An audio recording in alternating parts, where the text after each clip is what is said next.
Hello everyone, welcome back to another video.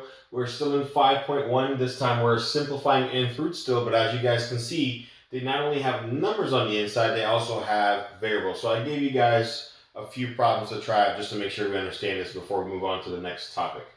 Alright, so starting with part A. So in part A, you learned already that the fifth root means a number times itself 5 times. So let's focus on the number 32 first.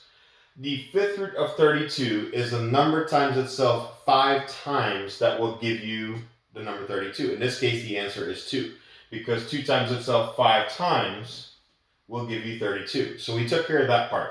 Here's the new part for you guys, this m to the 15th. All right, m to the 15th, you can simply reduce this, and this is an easy step. Just make sure you follow the correct order. In order to take the fifth root of m to the 15th, you just simply have to ask yourself what 15 divided by this 5 is. So you're dividing the exponent by the root. So you will have 15 divided by 5, which is 3. So the fifth root of m to the 15th is just simply m to the third. It's that simple. Let's try using the same thing in part B. The first thing I'm going to do is take the fourth root of 16. The fourth root, again, is a number times itself 4 times in this case. That will give you 16. Well, that is the number 2. 2 times 2 times 2 times 2, 4 times will give you 16. Now let's deal with the variable x. So just like in part A, in order to take the fourth root of x to the 20, I'm going to take the exponent and divide it by the root. So 20 divided by 4, that's going to give me 5. So the fourth root of x to the 20 is x to the 5th. Not too bad, right? Now let's do the same thing for this y to the 8th. Again, to take the fourth root of y to the 8th, you're going to take the exponent and divide it by the root. So 8 divided by 4 gives us y to the 2nd, or y squared. All right? Now for part C, don't let that negative scare you. It actually does work out in this case because of this cube root.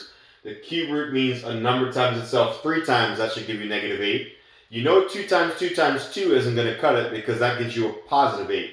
But in this case, negative 2 times negative 2 times negative 2 will actually give you negative 8. Try it out. So the cube root of negative 8 does come out as negative 2. Now let's simplify the variables. For your a's, again, take the exponent and divide it by the root. 3 divided by 3, that's a to the first. But you already know on a test or any sort of assessment, they don't write 1. So let's go ahead and erase that. You know it's there, they're just not going to write it down.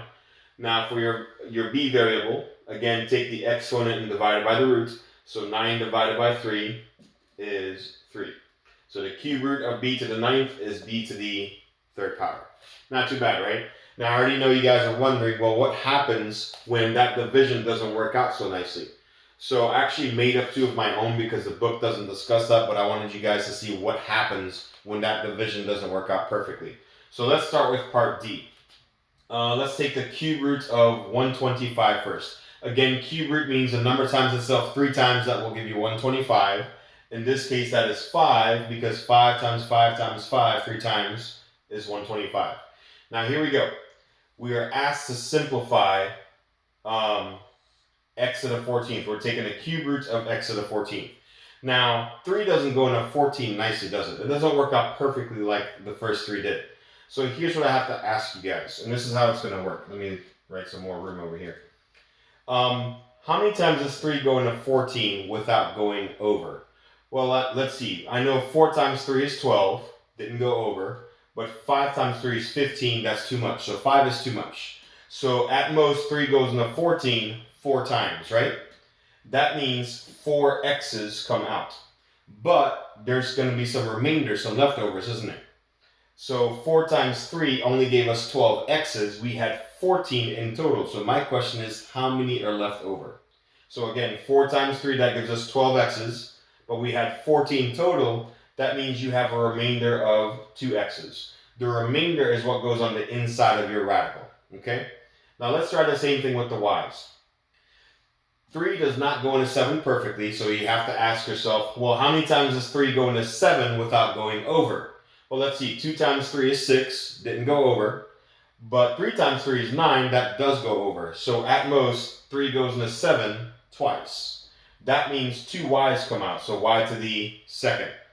But 2 times 3 is only 6 y's. You had 7 total. So how many left over? Well, you got 6. There was 7. So that means you have a remainder of 1.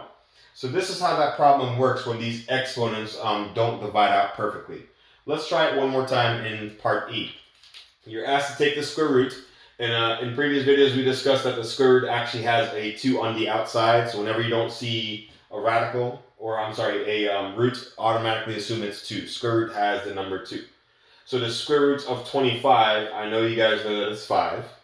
That's a number times itself twice, right? 5 times 5. Now here we go again with your variables.